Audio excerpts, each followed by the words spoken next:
Hi, I'm Martina and I'm going to look at things.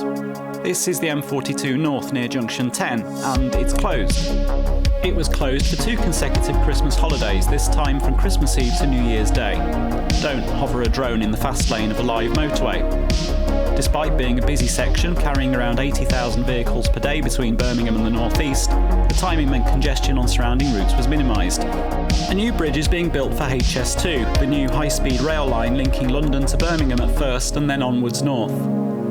A new construction method allowed this to be done during 2 relatively short complete closures, rather than months or years of ongoing expensive and disruptive roadworks. This is the Marston Box Bridge, carrying HS2 from Birmingham in the direction of Manchester over the motorway.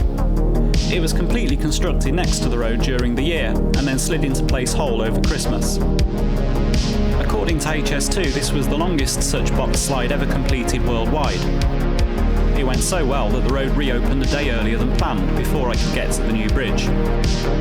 This is just one of over 500 bridges along the HS2 route, including 5 over motorways just in this area. All of this adds up to making it an expensive project, currently budgeted for over £42 billion just for Phase 1. Infrastructure can be expensive, but usually worth the cost. Anyway, this was a cheeky first video.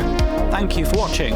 If you want to see more videos about infrastructure, engineering, industry, that kind of thing, please interact with this video in some way. Like, share, subscribe and so on, and I might make more.